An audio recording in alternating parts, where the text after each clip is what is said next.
দর্শক, ইরানের পরিস্থিতি এই মুহূর্তে বেশ অদ্ভুত এবং গুরুতর হয়ে উঠেছে। ইরান জরুরি ভিত্তিতে পারস্য উপসাগর এবং অন্যান্য জায়গায় তাদের নৌমহড়া অর্থাৎ নেভির যে অনুশীলন তা শুরু করে দিয়েছে। এখন ঘটনা হলো, আমেরিকার যুদ্ধজাহাজ এবং ড্রোন ঠিক সেই জায়গায় চলে এসেছিল যেখানে ইরানের জাহাজগুলো ছিল। আর এর প্রতিক্রিয়ায় ইরান আমেরিকাকে সতর্ক করে বলেছে যে এটা আমাদের পক্ষ থেকে প্রথম এবং শেষ ওয়ার্নিং। এবার যদি আপনাদের যুদ্ধজাহাজ কাছাকাছি আসে তাহলে আমরা সেগুলোকে উড়িয়ে দেব। আর এই ঘটনার আড়ালে যদি আপনারা যুদ্ধ শুরু করার চেষ্টা করেন তাহলে মনে রাখবেন, আগের বার 12 দিনের যুদ্ধে আমরা আপনাদের এবং ইসরায়েলের যে অবস্থা করেছিলাম সেই কথা মাথায় রাখবেন। আসলে ইরান সরাসরি সমুদ্রে তাদের নৌবহর নামিয়ে পুরোদমে মহড়া চালাচ্ছে। সেখানে তারা মিসাইল ছুঁড়েছে এবং আমেরিকার যুদ্ধজাহাজগুলোকে পিছিয়ে যেতে বাধ্য করেছে। ইরান পরিষ্কারভাবে আমেরিকাকে হুঁশিয়ারি দিয়েছে যে এই মিসাইল যে কোনো মুহূর্তে আপনাদের যুদ্ধজাহাজে আঘাত করতে পারে এবং আমরা আপনাদের জাহাজ ও নৌবহরকে উড়িয়ে দেব। আর এই ঘটনা ঘটার সঙ্গে সঙ্গেই আয়াতুল্লাহ আলী খামিনির নির্দেশে একটি সতর্কতা জারি করা হয়েছে। তারা বলেছে, আমরা জানতে পেরেছি যে আমেরিকার সঙ্গে মিলে ইরানের দ্বীপপুঞ্জ এবং আরাস গ্যাস ফিল্ড দখল করার ষড়যন্ত্র চলছে। আর এই ষড়যন্ত্রে আমেরিকা এবং আরও অনেক ইসলামিক দেশ জড়িত, যারা আমেরিকার কথায় এই কাজ করছে। আমরা খুব স্পষ্টভাবে জানিয়ে দিতে চাই যে ইরান 12 দিনের যুদ্ধে সম্পূর্ণ ধ্বংসলীলা চালিয়েছে। পারস্য উপসাগরে কারো যদি এই ভুল ধারণা থাকে যে ইরান কিছুই করতে পারবে না, তাহলে তারা যেন সেই ভুলটা মাথা থেকে বের করে দেয়। আপনাদের যদি সামান্যতম সন্দেহ থাকে তাহলে কাতারে আমেরিকার সঙ্গে আমরা যা করেছিলাম সেটা গিয়ে দেখুন, অথবা গিয়ে দেখে আসুন ইসরায়েলের ধ্বংস হয়ে যাওয়া বিল্ডিং আর খণ্ডারগুলো। তাহলেই আপনারা বুঝতে পারবেন ওরা গাজায় যে অবস্থা করেছে আমরাও ওদের সেই অবস্থাই করেছি। তাই কোনো ভুল ধারণার মধ্যে থাকবেন না। আসলে দর্শক, সমুদ্রে এমন কিছু ঘটতে চলেছে যার জন্য ইরান জরুরি ভিত্তিতে এই মহড়া শুরু করেছে। আর এটা ঠিক এমন একটা সময়ে হচ্ছে যখন ইসরায়েলি মিডিয়ার গোয়েন্দা রিপোর্ট ফাঁস হচ্ছে, যেখানে বলা হচ্ছে যে যে কোনো মুহূর্তে ইরানের সঙ্গে একটি চূড়ান্ত যুদ্ধ শুরু হতে চলেছে। আপনারা জানেন, কিছুদিন আগেই ইসরায়েলের যুদ্ধবিমানগুলো ইরাকের সীমান্ত পর্যন্ত এসেছিল। তারা আসলে পরীক্ষা করতে এসেছিল যে ইরান কতটা প্রতিক্রিয়া দেখায়, তাদের প্রতিক্রিয়া দেখানোর সময় কতটা, এবং তারা আদেও বিমানগুলোকে শনাক্ত করতে পারে কিনা। কারণ এই মুহূর্তে ইরানের হাতে অনেক উন্নত প্রযুক্তি এসে গেছে। 12 দিনের যুদ্ধে তারা অসাধারণ কাজ দেখিয়েছে, কিন্তু এখন রাশিয়ার পক্ষ থেকে তাদের কাছে আরও কিছু উন্নত প্রযুক্তি এসেছে। রাশিয়া তাদেরকে কার্গো ভর্তি করে অস্ত্রশস্ত্র পাঠিয়েছে। আর এই পরিস্থিতিতে রাশিয়ার উপর প্রচুর সমালোচনাও হয়েছে যে আপনি এত বড় আকারে এই কাজটা কেন করলেন। এখন ভাবুন, এই ঘটনাটা তখন ঘটছে যখন আয়াতুল্লাহ খামিনি 3-4 দিন আগে একটা ভাষণ দিয়েছিলেন।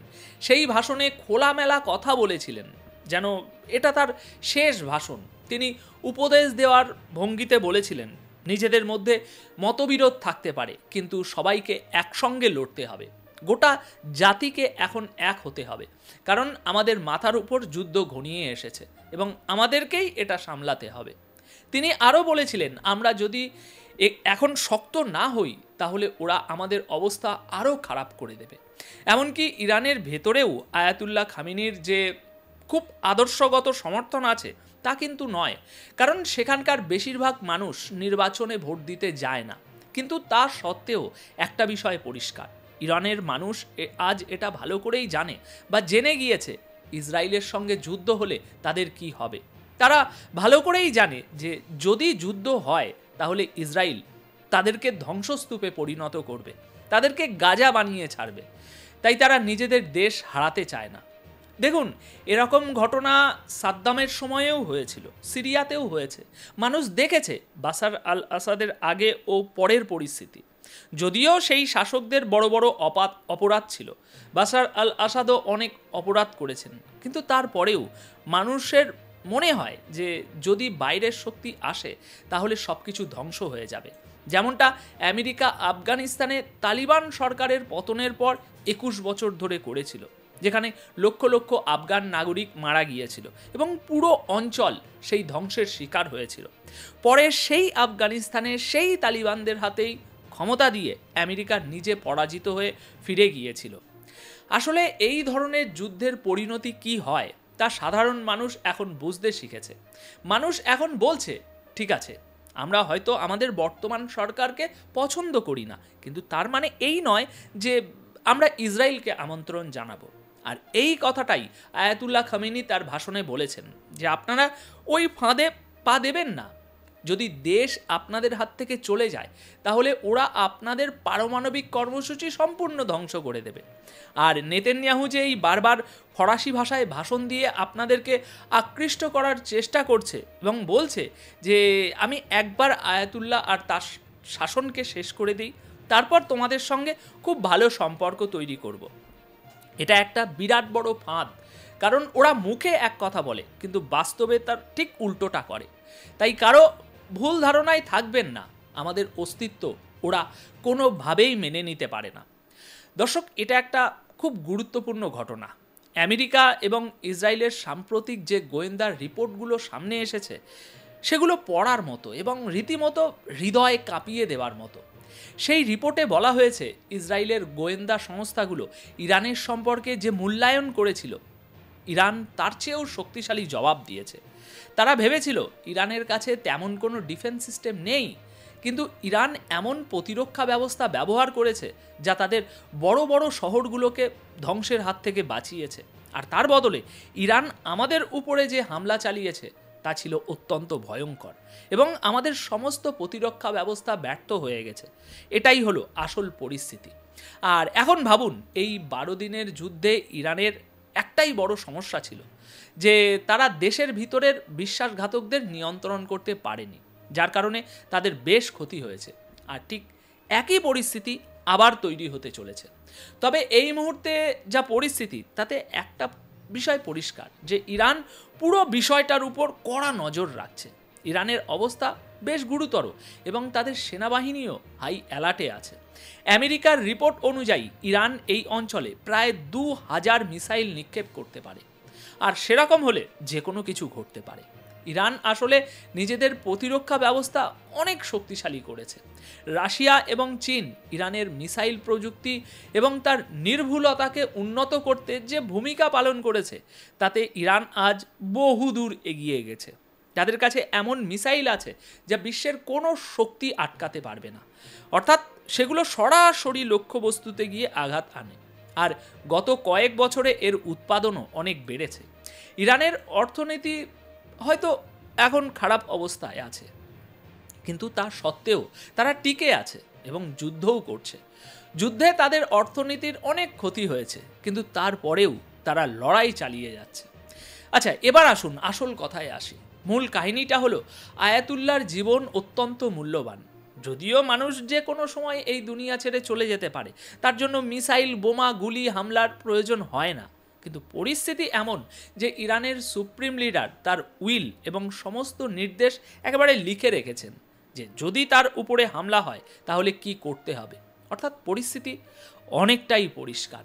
ইরানের মিসাইলগুলো এই মুহূর্তে ইসরায়েলে আক্রমণ করার জন্য সম্পূর্ণ প্রস্তুত।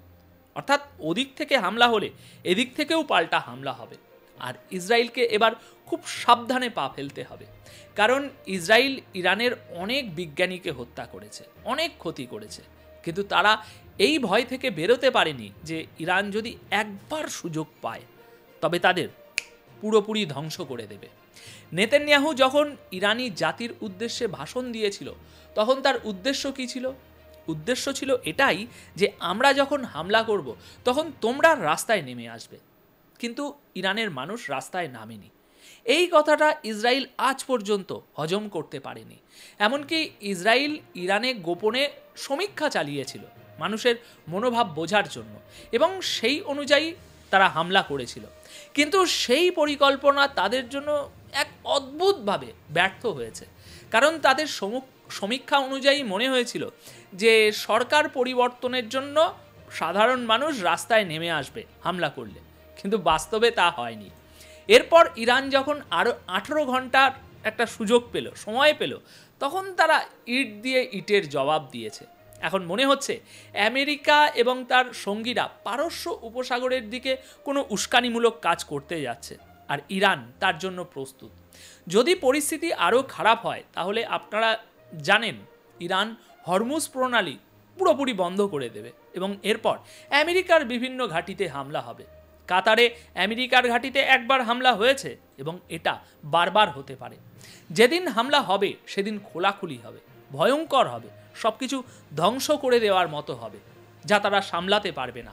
এটাই হলো আগামী দিনের স্পষ্ট চিত্র। সুতরাং ইরানের পরবর্তী নিশানা আমেরিকার যুদ্ধ জাহাজ। এখন দেখার বিষয় সেই নিশানা কবে পূরণ হয় আর পরিস্থিতি কোন দিকে গড়ায়। কিন্তু এবারে যদি যুদ্ধ হয় তাহলে ইরান আমেরিকাকে আঘাত করতে এক বিন্দুও দ্বিধা করবে না, কারণ আমেরিকার কাছে ইরানের এই মিসাইলগুলোকে আটকানোর মতো ক্ষমতা নেই। এখন দর্শক, শেষ করার আগে এই বিষয়ে আপনাদের মন্তব্য জানতে চাই। এ বিষয়ে আপনাদের মতামত কি কমেন্ট বক্সে অবশ্যই লিখে জানাবেন। ধন্যবাদ আপনাদের সকলকে।